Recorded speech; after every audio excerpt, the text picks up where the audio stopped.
professor José Mauro Cerati Lopes costumava citar uma pesquisa canadense que diz que um médico interrompe o paciente em média 18 segundos depois que ele começa a falar.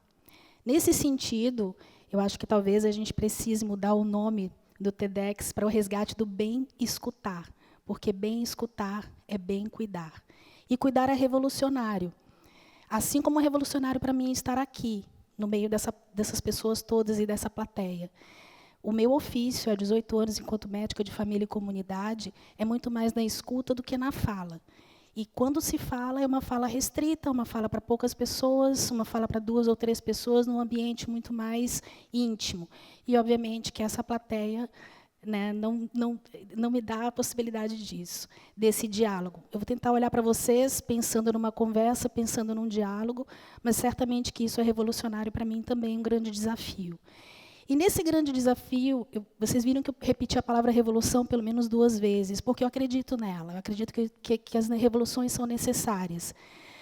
Não necessariamente essas revoluções de conquista de poderes ou conquistas de territórios, mas essas nossas pequenas revoluções cotidianas, as que se fazem dentro da casa da gente, que é o espaço mais sagrado que a gente tem.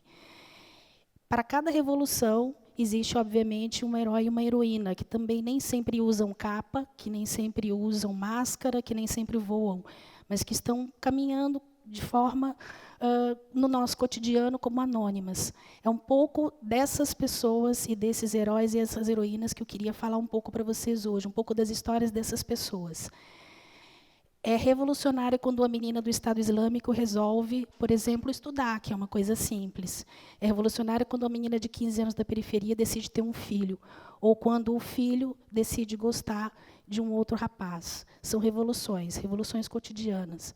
São essas que se fazem, que nos constituem. E eu vou falar primeiro, então, dessa pessoa, que é o Aramito Miramar da Silva. E não é à toa que eu estou falando dele, ele é um agente comunitário de saúde. Ele é uma das profissões mais especiais que existem na atenção primária à saúde. Ele é o elo entre a comunidade e o serviço de atenção primária à saúde. Além de fazer educação em saúde, de fazer visitação domiciliar, de cuidar das pessoas, ele tem uma outra atividade. Ele faz essas casinhas de cachorro. Ele reúne todo o material reciclado que ele tem e, com a ajuda de funcionários, com a ajuda da comunidade, ele faz essas casinhas. E uma delas, inclusive, ela é geminada, como ele diz. Geminada porque é o que a comunidade é hoje. Um loteamento, ele compara esse loteamento. A outra pessoa com quem eu vou falar para vocês é a Ângela. Eu digo que a Ângela ela é boleira de família e comunidade. Ela é a boleira da comunidade. E a Ângela, ela acompanha famílias, tanto quanto nós acompanhamos, porque ela faz o bolo do nascimento, ela faz o bolo do batizado, ela faz o bolo dos 15 anos, e ela tem uma história muito interessante. O primeiro livro de receitas da Ângela foi, na verdade, ela juntou uma série de pacotes de uma marca conhecida de açúcar, e ela fez a troca por um livro de receitas. O outro livro de receitas que a Ângela tem é um livro que foi doado por mulheres de um galpão de separação de lixo da comunidade em que ela trabalhava e que ela vendia salgadinhos e docinhos na porta desse galpão de reciclagem. Então, ela tem esses 2 cadernos de receita, dois livros de receita. Depois, ela fez vários cadernos de receita, como provavelmente as nossas mães e as nossas avós fazem milhares de cadernos de receitas. Mas não são quaisquer cadernos de receitas, porque o que ela faz nos cadernos de receita é também anotar, quando ela faz as receitas, o dia, se o dia está chuvoso, se o dia tem sol, se ela está feliz, se ela está triste. E, na verdade, os cadernos de receita dela são também pequenos diários. Então, o caderno dela é muito especial. Aqui são os bolos da Ângela e aqui a Zulmar. A Zulmar é extremamente especial e ela ressignifica para todos nós a palavra lixo, porque foi disso que ela viveu durante toda a parte da vida dela e criou os filhos de forma muito digna, carregando carrinho, como a gente diz, que é esse instrumento com 2 rodas que parece uma charrete, que as pessoas colocam o material reciclado coletado da rua e levam para suas casas e fazem a separação do lixo. O que aconteceu com a Zulmar depois de ter feito tudo isso? Depois ela virou uma artesã. E aí ela usa as miçangas, e vocês podem encontrar a Zulmar em muitas feiras de economia popular solidária, no grupo de artesãs que tem na unidade de saúde, e certamente comprovada a arte da Zumar. Eu fico pensando nas miçangas da Zumar e do quanto ela une, me lembro do livro do Mia Couto, que é o Fio das Miçangas. E o Mia Couto ele diz que cada miçanga é uma história e que existe um fio condutor. E o fio condutor para essas pessoas é o fato delas terem vivido na Vila Dique e de terem sido removidas para o Porto Novo. É um fio condutor extremamente importante da gente contar. A Vila Dique é uma área de ocupação irregular e há 40 anos pessoas de vários lugares do estado do Rio Grande do Sul, principalmente do interior, vieram morar na Vila Dique.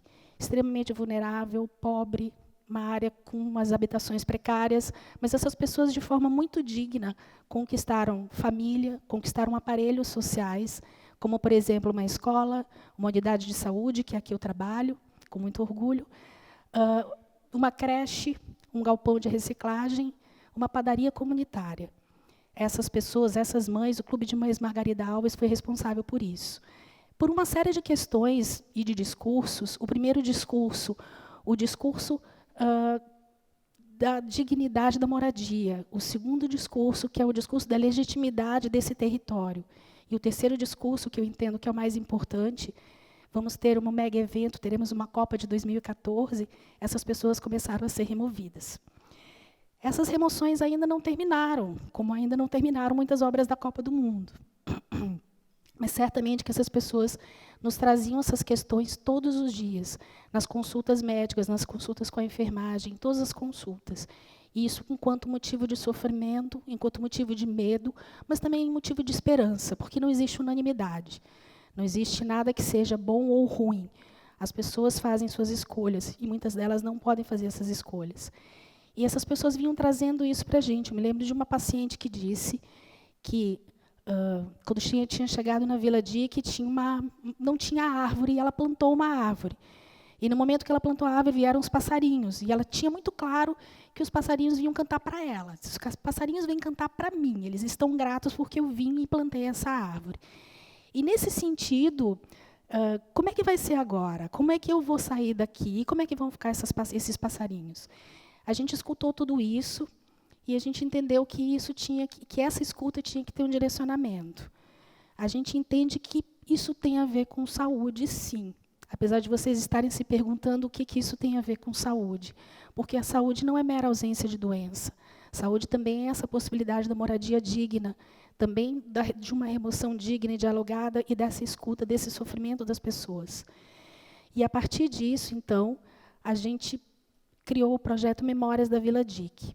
E o projeto Memórias da Vila Dique, ele era extremamente simples. A ideia dele era reunir as pessoas numa roda e fazer com que essas pessoas, a partir de um bolo de chocolate, de um chá feito com as ervas do quintal das pessoas, fotos, imagens, objetos que lembrassem a Vila Dique e que elas pudessem contar um pouco das suas trajetórias, de onde elas vieram, como é que elas se constituíram naquele espaço, criaram suas famílias, o que elas fizeram.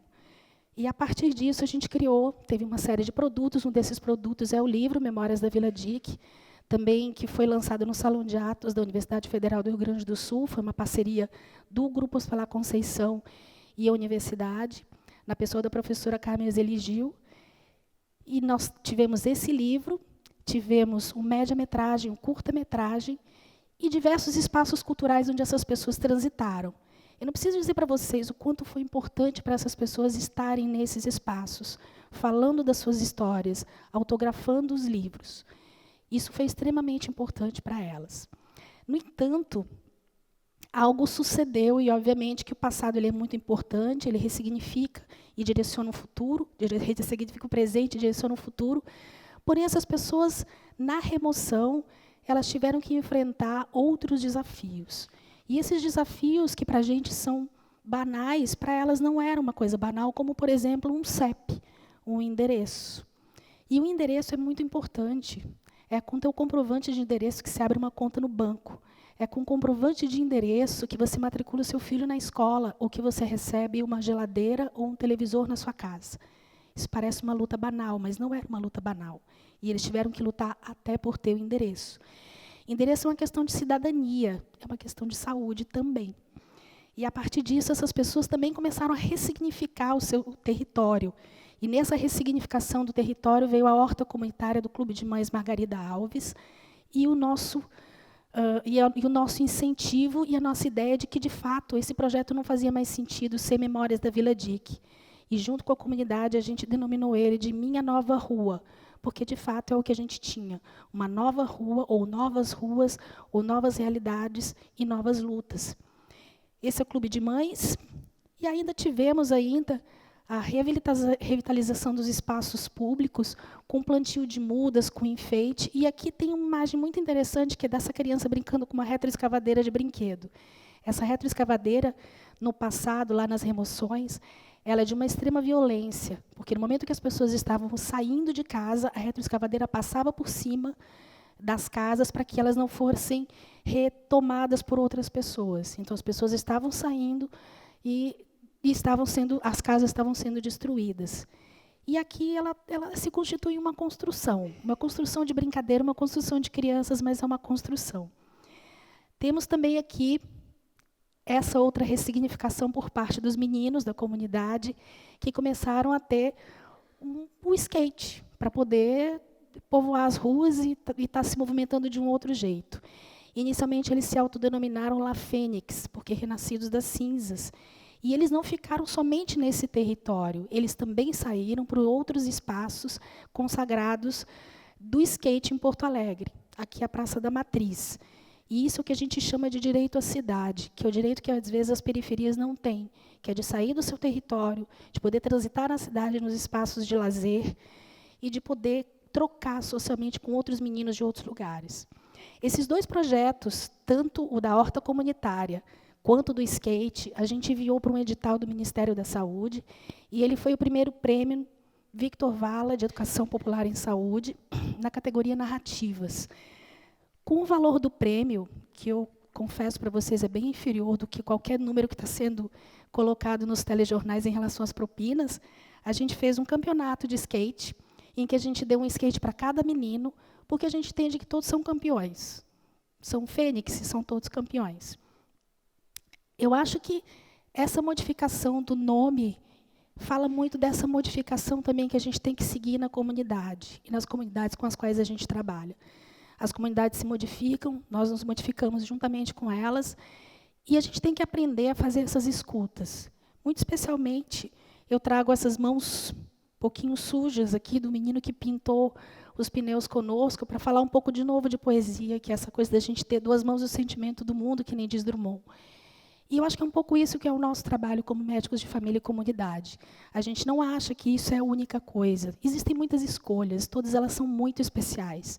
Mas o que a gente entende é que as pessoas, e quando passam os residentes por nós, e passam os estudantes do 6º ano, o que a gente costuma dizer é que eles não precisam fazer essas escolhas, mas eles precisam saber de onde é que as pessoas vêm, para onde é que as pessoas vão, qual é a história que as pessoas têm para contar. Isso sim, isso é necessário para todas as especialidades médicas. E, nesse sentido, obviamente que eu não estou aqui para falar em nome dessas pessoas, isso seria injusto com as histórias delas. Também não estou aqui para falar em nome de todos os médicos de família e comunidade que vivem em contextos talvez mais precários e mais vulneráveis, com mais desafios do que os que a gente vive. São pessoas que estão, por exemplo, no sertão nordestino, que estão trabalhando com população de rua, que trabalham em área de difícil acesso, em favela não pacificada, nos diversos contextos, todos eles extremamente áridos de trabalho. E a gente convive e tem o privilégio de conviver com essas mudanças e com esse lugar, nesse lugar, que eu penso que é o lugar mais sagrado que a gente pode conviver, que é a casa da gente. É onde a gente se constitui, é onde a gente é, e vai sendo durante a vida. E eu vou lembrar agora, por último, de um poema de colégio, de uma pessoa que tem um pseudônimo engraçado de Judas Esgorogota, que se chama O Herói. E esse poema ele diz mais ou menos assim. Ele, na verdade, é um diálogo entre o pai e o filho, em que o filho pergunta para o pai o que é ser o herói, porque ele também quer ser o herói. Mas ele quer ser um herói, você ter que matar as pessoas, você ter que conquistar continentes. E ele pergunta para esse pai. Obviamente que eu não vou me lembrar da poesia em si, mas esse pai, que é um agricultor, que está num contexto de labuta cotidiana, esse pai nada tem a dizer, ele nada tem a explicar. Ele simplesmente pega uma peneira e sai a semear. E eu penso que quando a gente trabalha na Vila Dique, no Porto Novo, em qualquer outra periferia, quando a gente pergunta para as pessoas das histórias delas, elas também nem sempre sabem dizer, nem sempre sabem explicar. Elas simplesmente pegam uma peneira e saem a semear. Muito obrigada.